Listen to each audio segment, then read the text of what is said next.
أعوذ بالله من الشيطان الرجيم. بسم الله الرحمن الرحيم. إن الحمد لله نحمده ونستعينه ونستغفره ونعوذ به من شرور أنفسنا ومن سيئات أعمالنا. من يهده الله فلا مضل له ومن يضلل فلا هادي له.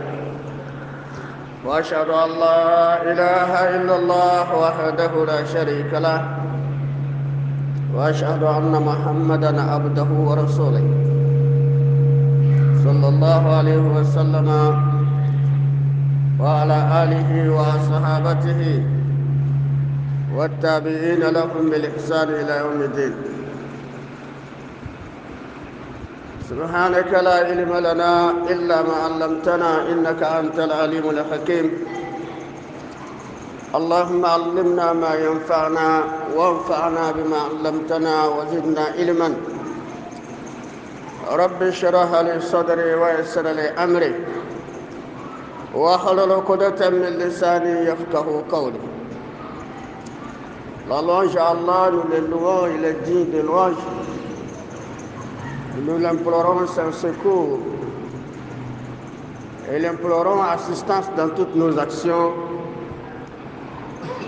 et le demandons pardon de tous nos péchés et le demandons par sa grâce de nous préserver contre tout mal émanant de nos comportements.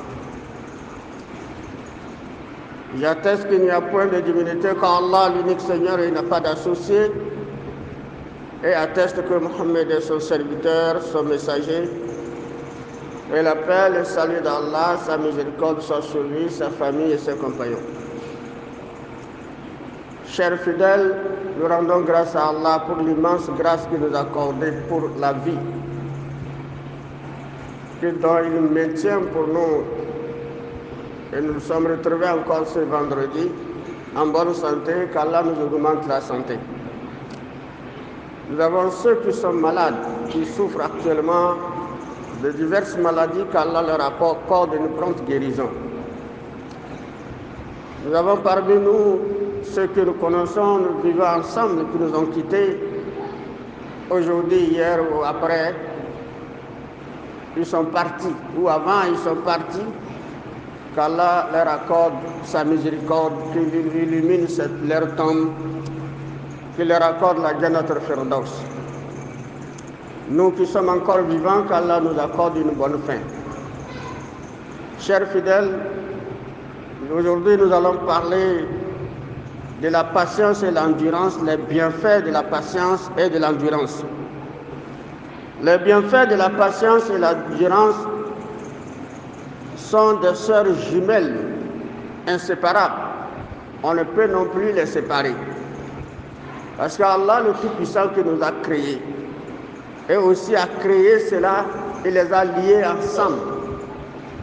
Et a voulu que sa créature humaine que nous sommes soit ceux qui vont les pratiquer. L'exigence de la patience ou de l'endurance n'existe pas dans d'autres créatures. Les animaux n'en connaissent pas ça et ils ne sont pas exigés à être patients. Mais l'homme doté de raison et d'intelligence, qui ne sont que les moyens de se défendre, Allah lui a accordé aussi le moyen le plus efficace de défense, donc qui est la force de l'être humain, sans lequel, quelle que soit son intelligence, quelle que soit sa raison, quelle que soit sa force physique et son savoir-faire dans la vie, la personne est réduite à la faiblesse lorsqu'il vit à l'absence de la patience et de l'endurance. Le prophète sallallahu n'est pas manqué de nous conseiller d'appliquer ces deux concepts, ces deux exigences d'Allah, et ne pas manquer non plus de nous donner des explications sur leurs avantages et les bienfaits que nous pouvons procurer de leur pratique. Allah le Tout-Puissant, le Tout-Miséricordieux, il nous a exigé et recommandé beaucoup de choses à pratiquer. Et tout ce qu'il nous exige, tout ce qu'il nous recommande ne sont que des bienfaits pour nous lorsque nous obéissons à son ordre, nous obéissons à son ordre et nous les pratiquons. Et lorsque nous délaissons et que nous négligeons ou nous refusons, ce n'est qu'un mal que nous nous affligeons nous-mêmes. C'est pourquoi toute personne intelligente et raisonnable devait comprendre que Dieu est juste, Allah est juste. Et dans sa justice, il a voulu que l'homme soit heureux. Et pour être heureux, il faut le prodiguer des conseils. Et ces conseils, c'est la raison pour laquelle le Coran existe. Et dans ce qui concerne la patience et l'endurance, qui est une arme, qui ne sont que des armes efficaces qu'Allah a donné à l'homme comme moyen de se défendre, de renforcer sa force qui est la raison et l'intelligence. Alors Allah l'a mentionné dans plus de 90 versets coraniques. Dans plus de 90 versets coraniques, Allah a mentionné la patience et les avantages de la patience et les inconvénients également de sa négligence. Et aujourd'hui, pour toute personne qui réfléchit et toute personne qui médite sur ce qui se passe dans ce monde et de la vie de toute personne patiente, il se rend compte de cette réalité et de la véracité de cette exigence. Et toute personne qui médite et réfléchit beaucoup, observant comment vit et de quelles souffrances souffrent les impatients et ceux qui ne sont pas endurants, alors il se rendra compte que vraiment Allah a raison et son messager a la raison. Alors lorsque nous ne prêtons pas attention sur notre environnement, notre entourage et nous, à notre propre personne, alors nous pensons que le fait de réagir tout de suite ou le fait de se lamenter d'un mal est un bien. Et là maintenant, ça nous réduit à la faiblesse et ça nous expose à la faiblesse. Aux yeux des gens même, on voit notre faiblesse. C'est pourquoi lorsqu'on parle de la patience, c'est de supporter les désagréments d'autrui. Les désagréments et aussi de pouvoir s'abstenir du désir du cœur et aussi de l'influence de la passion, de pouvoir les maîtriser. Patienter lorsque sa passion l'exige à autre chose. Patienter lorsque son désir, son cœur l'exige, à poser ou à consommer ce qu'Allah le Tout-Puissant interdit. Dans ça, Allah exige l'homme à être patient, à surmonter cette difficulté de l'exigence de la passion et du désir du cœur. Et quant à l'endurance, cela a un rapport avec le physique et toujours aussi un rapport avec le cœur. Parce que le physique, l'homme, Dieu l'a donné un corps. Et ce corps veut toujours la douceur. Ce corps ne veut pas toute douleur qui touchera ce corps. Une partie de membre de son corps portera atteinte à tout le corps. Donc le corps dans son ensemble n'aime pas la douleur. Et parmi les choses qu'Allah nous exige à pratiquer, qui ne sont que des bienfaits pour nous, alors il y a la douleur. Si on prend par exemple l'adoration, la première chose qu'Allah exige l'homme, qui est douloureux pour le cœur ou douloureux pour le corps, c'est son adoration. L'adoration d'Allah n'est pas facile. C'est pourquoi Allah nous exige à l'adorer. Mais tout en nous faisant savoir que أَفَحَسِبْتُمْ أَنَّمَا خَلَقْنَاكُمْ عَبَثًا وَأَنَّكُمْ إِلَيْنَا لَا تُرْجَعُونَ. Allah dit, croyez-vous que nous vous avons créé en vain? Croyez-vous que nous vous avons créé sans but, sans objectif, sans acte à poser à notre égard? Croyez-vous que nous vous avons créé ainsi? Non. Et croyez-vous que vous ne serez pas de retour vers moi? Vous n'allez pas mourir ou revenir vers moi? Alors Allah nous dit, ne croyez pas à ça. Croyez que je vous ai créé, je vous ai doté de bienfaits et je vous exige un signe de remerciement, de reconnaissance de mes bienfaits à m'adorer. Alors cette adoration parfois est pénible. Les prières ne sont pas faciles pour les physiques. Et surtout les prières de se lever, de la douceur du sommeil. À chaque heure qu'il est l'heure de prier et que nous sentons la douceur du sommeil, alors ça c'est ce que le corps veut. Et dans cette volonté du corps, alors l'homme doit surmonter ses désirs du cœur qui l'empêchent de répondre et donner aussi le corps sa douleur de quitter le lieu.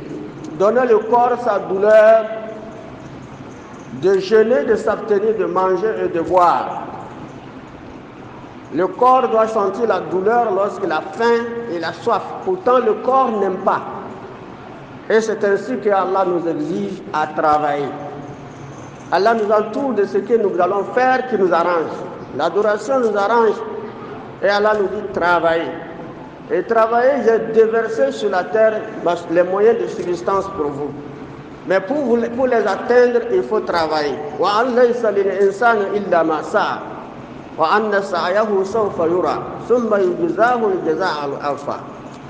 Allah a dit, l'homme n'obtient que le fruit de ses efforts. Le travail qu'il fait, il doit obtenir le fruit. Il doit travailler, c'est là il va gagner. Et son effort sera reconnu par Allah. Et son physique va sentir la douleur. Son corps va sentir la douleur. Et lorsque ce corps doit sentir la douleur, il faut nécessairement qu'il y ait un certain nombre d'endurance sans lequel l'homme ne retournera pas au travail dur. Quand l'homme travaille dans la journée, est fatigué, et se repose, il trouve l'apaisement, il trouve également la douceur du repos, alors il n'aura plus besoin d'aller encore souffrir. Mais Allah l'oblige, et lui aussi, cette exigence que de trouver de quoi gagner son pain, doit remettre son corps dans la souffrance. Voilà pourquoi nous travaillons. Le corps doit endurer cette fatigue-là. Nous sommes des gens qu'Allah nous a donnés, il nous a composés, il a fait de nous des êtres humains composés d'un corps. Et ce corps-là, dans chaque membre du corps, déteste la douleur. Nous regardons, nous voyons des choses, nous désirons ce que nous regardons. Mais lorsque quelque chose touche nos yeux, alors nous sentons une douleur et tout le corps le sent. Lorsque la main sent une douleur, tout le corps le sent. On entend les sons. Quand on perd le son, alors c'est une grande douleur pour l'être humain. Et Allah a fait que ce corps soit un corps qui circule. Et dans la circulation, dans la lenteur, même dans la lenteur de la circulation, l'homme doit heurter quelque chose qui doit faire mal à son pied. La lenteur de la circulation, c'est la marche. Lorsque l'homme emprunte une marche, il marche, lui, c'est marcher seulement, il ne veut pas des engins, il ne veut pas de monture, alors il doit heurter soit des pierres ou également des épines, des piquants vont le piquer. Et son pied va sentir la douleur. Et dans toutes ces douleurs que l'homme sent, en ce qui concerne son physique, Allah l'appelle à l'endurance. D'endurer, de ne pas crier, de ne pas se lamenter. Et ensuite, l'homme dans sa circulation rapide, à travers également les moyens de déplacement que nous avons, il doit faire les accidents. De temps en temps, il doit faire les accidents et le cœur va toucher, la douleur va toucher ce corps-là. Et c'est dans ce contexte qu'on parle de blessure de corps et il doit sentir la douleur. Allah l'exige à endurer, d'accepter ça. De ne pas se lamenter comme c'est quelque chose qui devait être absent dans sa vie ou dans sa circulation. C'est quelque chose qui ne peut pas bannir du vocabulaire. Donc il doit assumer parce qu'il circule. Il doit assumer parce qu'il marche. Il doit assumer la fatigue parce qu'il travaille.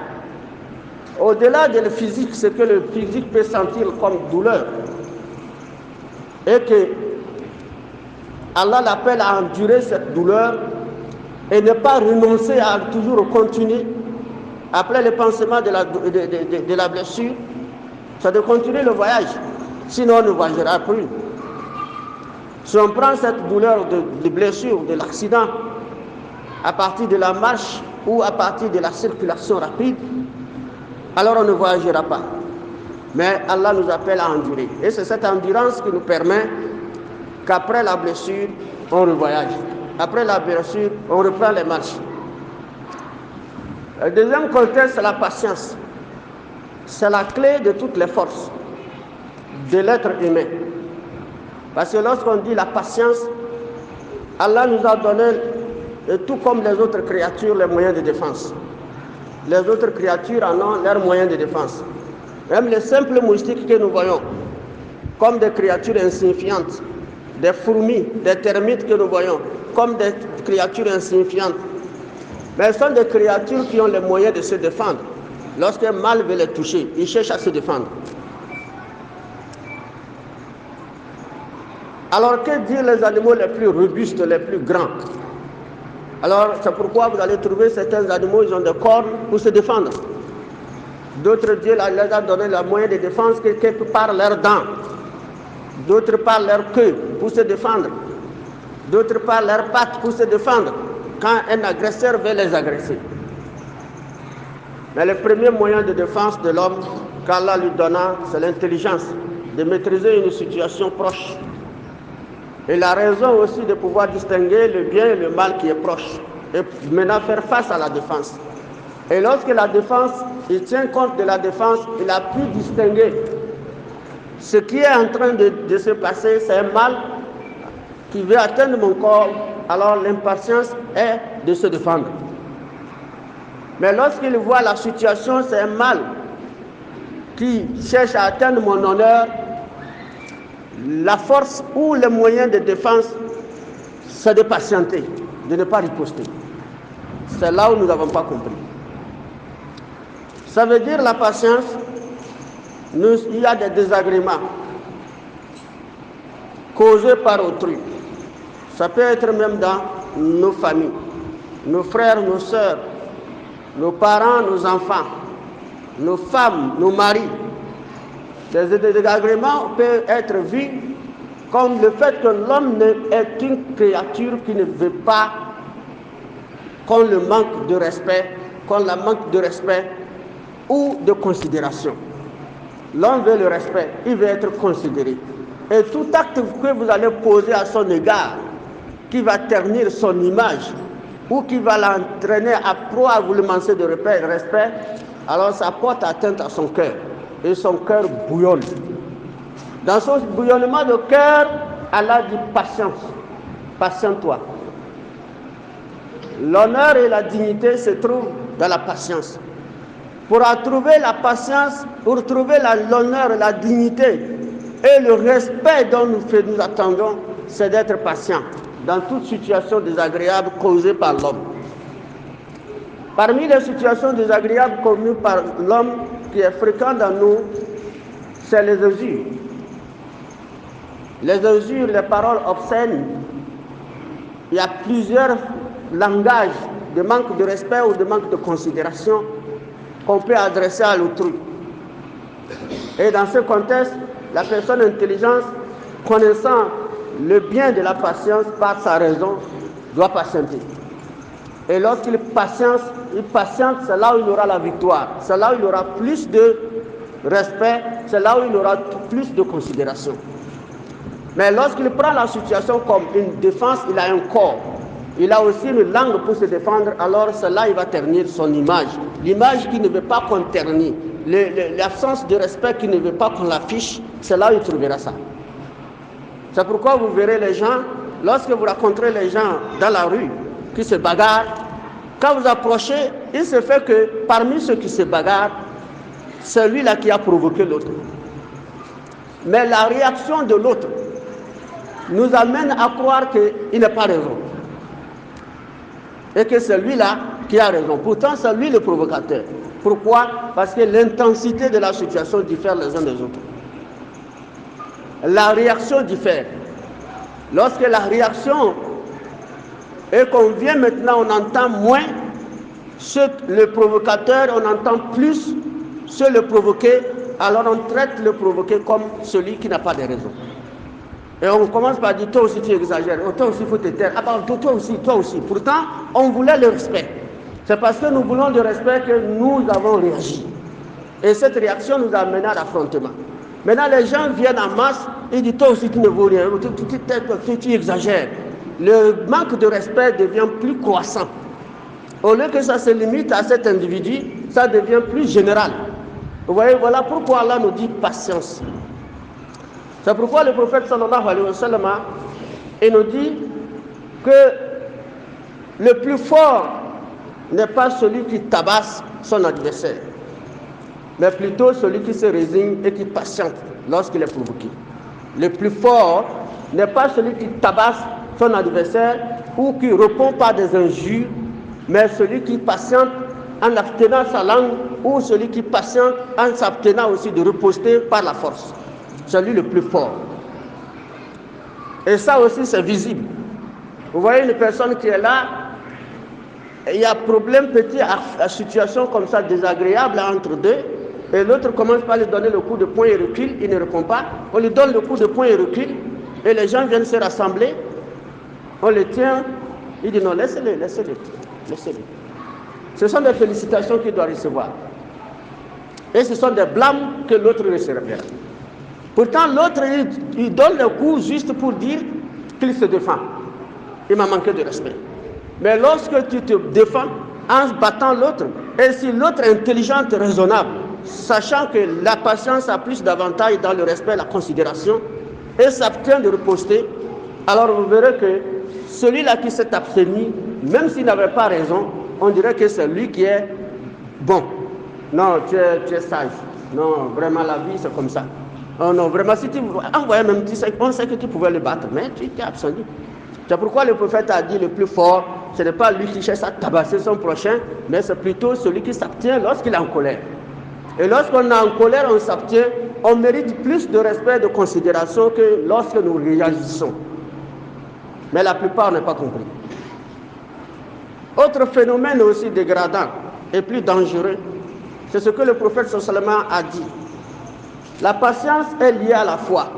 Lorsque nous n'avons pas de patience, pour la plupart, si on n'a pas de patience et qu'on n'a pas d'endurance, on n'est pas croyant. Le prophète a dit, ceux qui ne sont pas patients ni endurants ne sont pas des croyants. Ne sont pas des croyants. Pour quelle raison? La patience et l'endurance est une recommandation, un devoir. Ce n'est pas un acte volontaire, mais c'est un devoir. On ne dit pas être patient volontairement, mais c'est une exigence d'Allah. Allah te dit sois patient. Alors tu dois obéir ton Seigneur si tu es croyant.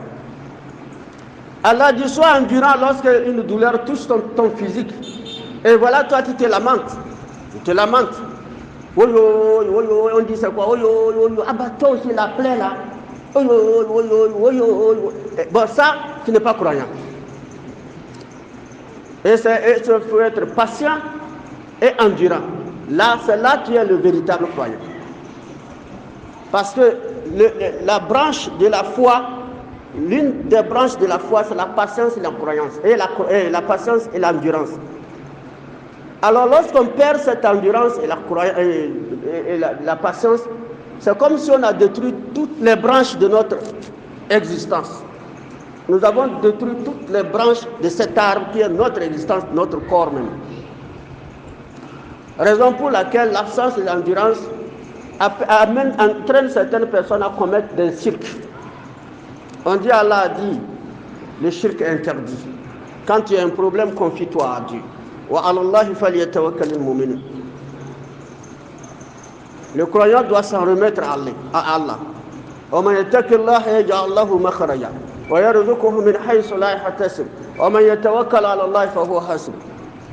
Allah dit quiconque craint Allah, Allah le trouvera une issue favorable. Et il accordera les moyens par les voies qui ne s'attendaient pas. Et quiconque se remet à Allah, Allah le suffit. Donc ça forme partie de la foi. Quiconque craint Allah, c'est parce que je crains Allah, tu parles, je ne réponds pas. C'est parce que je crains Allah, tu me tapes, je ne te réponds pas. C'est parce que je crains Allah que je suis patient et je l'adore. Et je permets mon physique, mon corps d'accepter la douleur du jeûne, la douleur de la prière, la douleur de dépense de mon argent pour aller poser des actes douloureux pour le corps au pèlerinage. C'est parce que je crains Allah, c'est parce que j'ai la foi. Mais une personne impatiente ne jeûne pas. Une personne qui n'est pas endurante ne jeûne pas, parce qu'il n'a pas la foi. Lorsqu'on perd l'endurance, on ne peut pas jeûner. Lorsqu'on perd la patience et l'endurance, on ne peut pas dépenser notre argent pour la zakat. On ne peut pas dépenser notre argent pour aller à la Mecque. Et encore aller subir de souffrances physiques. Voilà le sens de la patience, de l'endurance, qui est l'importance de la qui est l'arbre, c'est-à-dire même l'ensemble qui commande, qui coordonne l'ensemble de toutes les branches sur l'arbre. Lorsqu'on les perd, on perd les deux, on a perdu toutes les branches de notre existence. Et Allah ne nous considère pas comme des croyants, même si nous prions. On ne peut pas être ici dans l'ensemble, dans cette mosquée, se regardant, se saluant et sortir encore se bagarrer pour des choses insignifiantes. Parce que notre impatience et parce que nous voulons plus être considérés, respectés. Et lorsque celui-ci veut me manquer ça, il veut le montrer. En le montrant, tu perds ton respect, tu perds ta considération. Mais tu ne te rends pas compte. Bon nombre de gens non endurants ne supportent pas ce qu'on dit confie-toi à Dieu. Ne supportent pas ce qu'on dit, c'est l'épreuve de Dieu, patiente. Le moment où ton moment n'est pas arrivé. Ils ne supportent pas. Lorsqu'on le dit, c'est comme on veut les retarder. Il faut aller plus vite, même tous les moyens qu'il faut aller plus vite pour gagner l'argent. Tous les moyens que je peux emprunter, moi c'est la santé, je vais laisser ce que vous dites là. Moi c'est l'argent que je cherche, laissez ce que vous racontez là. Et il y a plusieurs diverses formes de preuves. Les épreuves sont reverties à plusieurs dimensions, plusieurs formes et plusieurs aspects. Et chacun a son épreuve. Moi, je suis là depuis le matin, je n'ai pas mangé. Et vous me parlez de patienter. Alors que je peux voler pour manger. Alors moi, je cherche ceci, je ne trouve pas, vous dites de patienter, de me remettre à Allah. Alors que j'ai appris que ceux-là, ils vont chez les marabouts, ils trouvent. Voilà ce que ça nous entraîne dans l'échec. C'est l'absence de foi. Mais lorsqu'on a patient, on a endurant, on a une foi forte. Et là maintenant, cette exigence ou cet appel de se remettre en Allah forme de notre existence. Et toutes les situations, nous en sortons parce qu'Allah dit Yaj'allahu makhraja. Il trouvera une issue favorable. L'issue favorable qu'Allah va te trouver et que tu devais patienter, si tu ne patientes pas, tu ne le trouveras pas. L'issue favorable qu'Allah devait t'accorder et encore t'ouvrir les portes des moyens par les voies que tu ne t'attendais pas, tu ne le trouveras pas envers Allah. Tu perdras cela parce que tu as manqué de respect à Dieu, tu as manqué de patience et de considération, et de patience et de l'endurance qui est un manque de respect, manque de foi et de crainte de Dieu. C'est pourquoi le Coran a beaucoup parlé de patience et de l'endurance. Ya ayyuhalladhina amanu ista'inu bis-sabri was-salat. Inna Allaha ma'as-sabirin. Allah dit aux croyants, cherchez le secours d'Allah dans la prière et dans la patience. Allah est avec les patients. Cherchez secours dans la prière. D'abord, vous avez des situations, des difficultés, des problèmes, des attaques, etc. La pauvreté, c'est les dettes. Il y a plusieurs dimensions de preuves que chacun vit pour lui. Allah dit alors, la première des choses, cherchez secours vers moi. C'est moi qui ai déversé ces épreuves-là sur la terre, qui forment partie de votre existence. Vous ne pouvez pas vous en dérober. Vous allez vivre ça. Mais cherchez secours et je vous débarrasserai. Cherchez secours vers moi. Avec quoi? La prière. Il faut prier à Allah, il faut le demander. Et avec la patience. Et ne sois pas pressé. Mais voilà pourquoi l'absence de patience et l'endurance fait que lorsque l'homme entend le croyant, soit des gens croyants, pourtant il n'est pas croyant, prie, il jeûne, il demande, et il n'est pas patient, puisque lui, il se fixe un temps qu'il veut ça. Pourtant, Allah, son temps diffère, toi de ton temps. Et Allah sait quel temps, lorsque tu obtiens la chose, ça serait un bienfait pour toi. Et il sait que quel temps, lorsque tu l'obtiens, ça ne serait pas un bien pour toi. Mais toi, tu ne sais rien. C'est lui, Alim le Ghaib, c'est lui qui connaît l'inconnaissable, l'invisible. Tandis que toi, tu ne vois que ce que tu veux. Mais le reste qui est derrière le mur, tu ne sais absolument rien. C'est pourquoi Allah dit Ya ayyuhalladhina ista'inu bis-sabri was-salat. Alors la patience et la prière. Inna Allah ma'a sabirin, Allah aime les patients, il est avec les patients. Allah dit qu'il est avec toi lorsque tu es patient. De quoi crains-tu? Pourquoi précipitation? Il faut coûte que coûte. Mais c'est avant-hier, c'est après-demain, on a dit. C'est après-demain qu'il doit mener la somme. Depuis avant-hier, j'ai pris, je ne vois rien. Ah non, moi je ne peux pas rester là. Il déroute. Mais si tu attends après-demain, tu auras que la situation menaçante va changer. Menaçante doit changer. L'allure de la situation doit réduire si tu es dans le contexte. Sabr wa salat. Combien de personnes qui ont été menacées et même ils voient qu'ils sont déjà en prison. Et lorsqu'ils se remettent en Allah, ils prient beaucoup, tout en demandant à Allah pardon s'ils sont vraiment ceux qui sont injustes de par la situation. Le jour prévu pour leur sanction, vous verrez que la situation change. Allah dit Inna Allah ma'a sabirin, je suis avec les patients. Mais dès avant-hier, hier tu n'as pas patienté, tu as dérouté, alors tu vas en prison. La sanction prévue sera en vigueur. Personne ne peut arrêter ça. Ça, c'est la promesse d'Allah. C'est pourquoi la plupart des gens, nous devons faire attention et nous confier à Allah et prendre la dimension et prendre toute situation dans la situation, dans les recherches ou dans la connaissance de ce que nous exige Allah et croire et pratiquer. C'est notre bonheur. Parce qu'il y a beaucoup d'obstacles, beaucoup de preuves qui entravent notre bonheur sur terre. Et tout cela, pour les remonter, il nous faudra ce que Allah nous donne, les deux armes de défense, la patience et l'endurance. Arme de défense de l'homme, ce n'est pas son intelligence, ce n'est pas son savoir-faire, ce n'est pas sa raison, ce n'est pas ses diplômes, ce n'est pas son physique, ce n'est pas ses armes. Mais sa patience et son endurance sont des armes les plus efficaces que tous les deux. Mais lorsque l'homme possède l'intelligence, la raison, il a des armes, il a le physique, il a la force, il a tout, il a la langue pour se défendre, tout, et qu'il n'a pas de patience, il n'a pas l'endurance, alors il est réduit à la faiblesse. Malgré toutes ses potentialités, il est faible. C'est pourquoi le prophète a dit le plus faible, c'est l'impatient, c'est celui qui n'a pas d'endurance. Et c'est la raison pour laquelle Allah nous prodigua des conseils et tout en nous avertissant et tout en nous promettant aussi des avantages ou des bienfaits de la patience et de l'endurance. En nous avertissant également des conséquences de leur absence dans notre vie en tant que croyants. Qu'Allah nous guide sur le droit chemin, qu'Allah nous facilite la compréhension, qu'Allah nous facilite la compréhension. Qu'il fasse que nous soyons inscrits parmi les endurants, les patients. Qu'Allah également éclaire nos cœurs, qu'il apaise nos cœurs, qu'il facilite nos cœurs à comprendre un certain nombre de situations qui sont avantageuses et les pratiquer pour notre bienfait ici-bas comme dans d'autres. اهدنا الصراط المستقيم صراط الذين أنعمت عليهم غير المغضوب عليهم ولا الضالين آمين. أقول قولي هذا أستغفر الله لي ولكم وسائر المسلمين من كل ذنب واستغفره إنه هو الغفور الرحيم.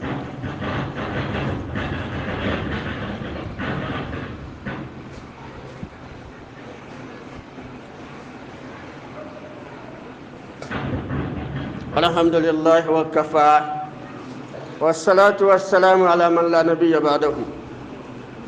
Allah nous a avertis et il nous a aussi promis. Et l'une des promesses d'Allah, c'est les épreuves. Ça, c'est une promesse d'Allah. Inna wa'adallahi haqqun. La promesse d'Allah est la vérité.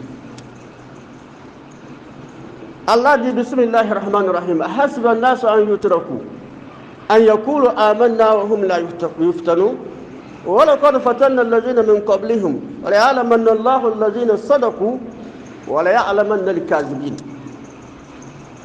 Allah dit les gens pensent que nous allons les laisser dire nous croyons sans les éprouver. Nous avons certes éprouvé ceux d'avant vous afin de savoir qui dit la vérité et qui ment. Allah dit il ne peut pas se connaître qui est vrai croyant, qui dit je crois et il est vrai, sans l'éprouver. Sans l'éprouver par un certain nombre de situations que le corps n'aime pas, que le cœur n'aime pas. Mais Allah l'afflige cela, pour que ainsi, s'il est intelligent ou qu'il fait fonctionner sa raison et sa compréhension, de comprendre que c'est les actes provenant d'Allah qui sont liés à notre vie et qu'il faut se confier à Allah. Lorsque la personne rate cette réflexion et cette reconnaissance, elle perd le contrôle et elle n'est plus dans les membres, dans le groupe des croyants. Croyez-vous, vous avez dit la ilaha illallah, vous priez, je vais vous laisser comme ça, sans vous éprouver. Je vais vous prouver. Vous serez malade. Parce que vous êtes croyant, vous priez, vous ne serez pas malade. Non, vous serez malade. Parce que tu es croyant, tu ne vas pas goûter la faim, tu vas goûter la faim. Parce que tu es croyant, tu serais riche tout le temps, vous tous vous serez riches. Non, vous serez pauvres aussi. Vous serez. Les douleurs vont vous toucher. Afin de savoir qui dit vrai. Mais avant que vous ne proclamez que vous êtes croyant, il y a ceux qui vous ont précédés.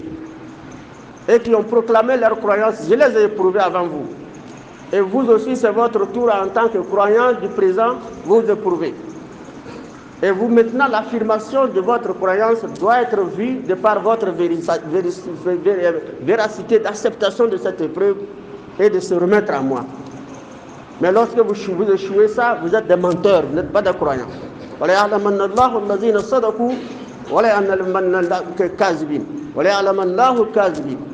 Allah distingue ainsi le vrai et le faux à travers les épreuves. Ensuite, cette promesse aussi de nous éprouver, وَلَنَبْلُوَنَّكُمْ بِشَيْءٍ مِنَ الْخَوْفِ وَالْجُوعِ وَنَقْصٍ مِنَ الْأَمْوَالِ وَالْأَنفُسِ وَالثَّمَرَاتِ وَبَشِّرِ الصَّابِرِينَ الَّذِينَ إِذَا أَصَابَتْهُمْ مُصِيبَةٌ قَالُوا إِنَّا لِلَّهِ وَإِنَّا إِلَيْهِ راجعون أُولَئِكَ عَلَيْهِمْ صَلَوَاتٌ مِنْ رَبِّهِمْ وَرَحْمَةٌ وَأُولَئِكَ هُمُ الْمُهْتَدُونَ. Allah dit, certes, nous vous éprouverons. Il a affirmé, certes, nous vous éprouverons. Par un peu de peur, de faim, de diminution de biens et de personnes et de fruits.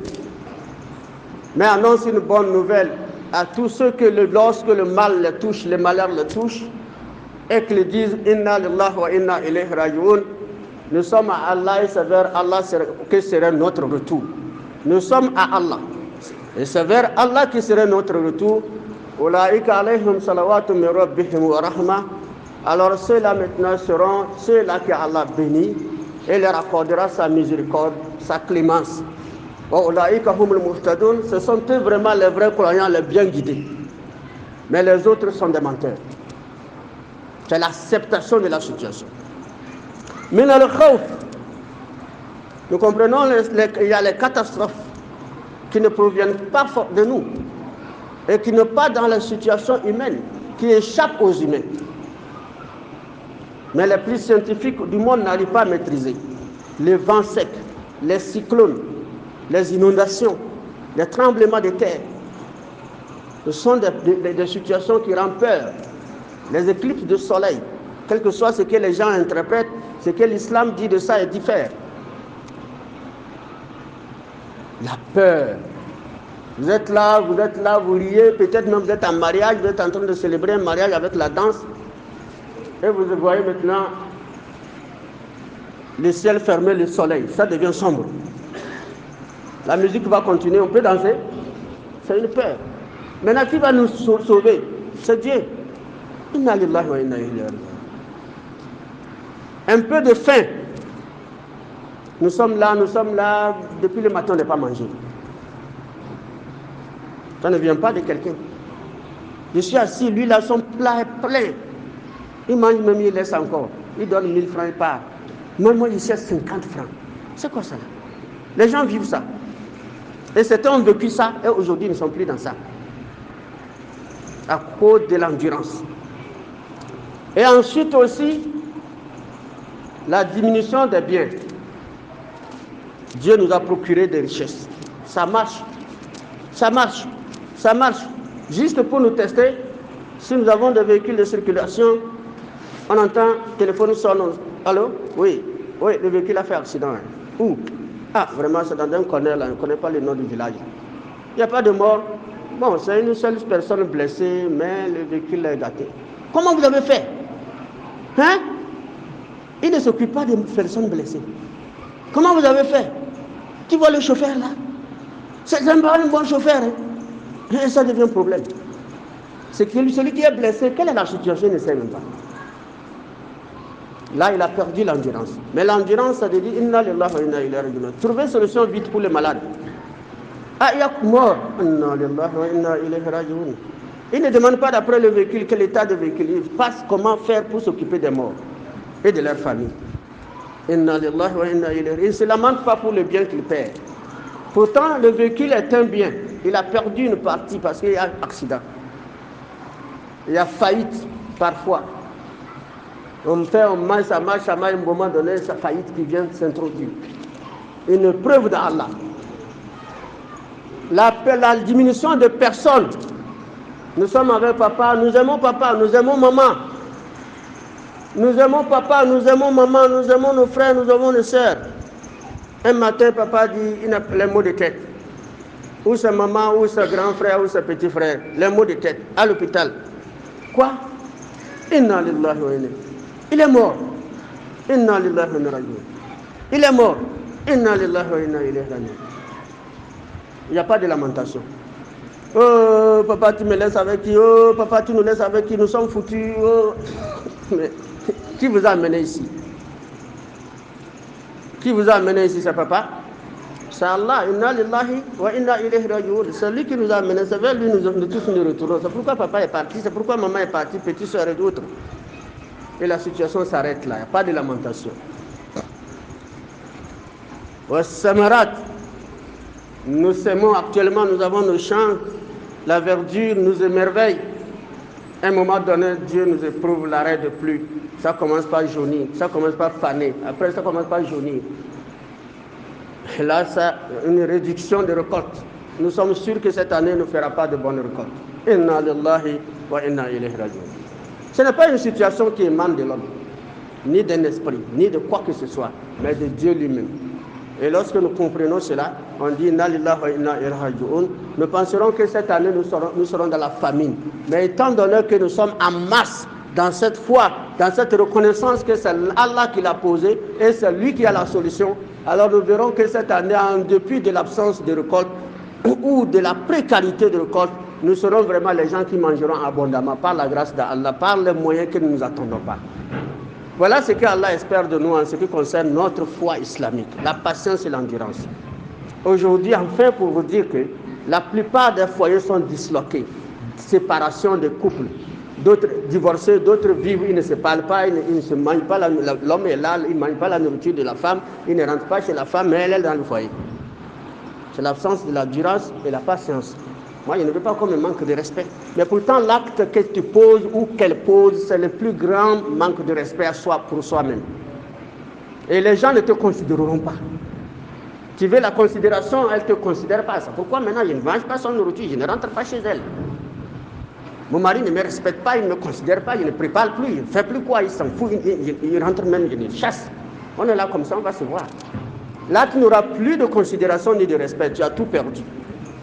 Mais lorsque tu es patient, tu endures, tu changes la situation du mauvais en bon, et c'est là que tu retrouveras ta patience, et là tu retrouveras ta considération. Parce que lorsque les gens apprendront qu'il y a un couple qui vit de séparation de corps, aucun respect entre les deux, aucune considération à ce foyer. Et que dire maintenant ceux qui se séparent pour moindre dispute, même les parents même ne sont pas au courant, ils sont séparés. Ah maman, je suis parti, moi je suis fatigué. Les gars là, ils ne me considèrent pas, ils ne me respectent pas. Maman, excuse-moi, j'ai renvoyé ma femme. Voilà, c'est le voyou. Elle ne me considère pas, elle ne me respecte pas. Maman dira que maintenant tu es considéré, respecté. Tu as renvoyé. Est-ce que le mot renvoi, ça va dans le sens d'être respecté? Non. C'est ce que nous devons comprendre et savoir gérer tout problème dans notre vie, dans toutes les situations de haut à bas. Et surtout, c'est là où se trouve l'existence de l'homme et le départ de l'homme sur le foyer. La naissance des enfants sort par là. Et lorsque les deux personnes ne se munissent pas de ces deux armes de défense, alors ils sont en train de fabriquer également des enfants autrement, des enfants qui seront aussi agressifs, dangereux et aussi impatients, manque d'endurance, et le respect de la considération dont nous voulons pour la famille n'existera pas. C'est pourquoi la patience et l'endurance est une clé pour toutes les forces que Dieu nous a mirotées. Qu'Allah nous guide à comprendre, à bien voir la réalité et suivre. Allah nous facilite, qu'il nous préserve contre également les désirs de nos cœurs et la montée de nos passions. ربنا اتنا في الدنيا حسنه وفي الاخره حسنه وقنا عذاب النار توفنا مسلما والحقنا بالصالحين سبحان ربك رب العزة عما يصفون والسلام على المرسلين والحمد لله رب العالمين.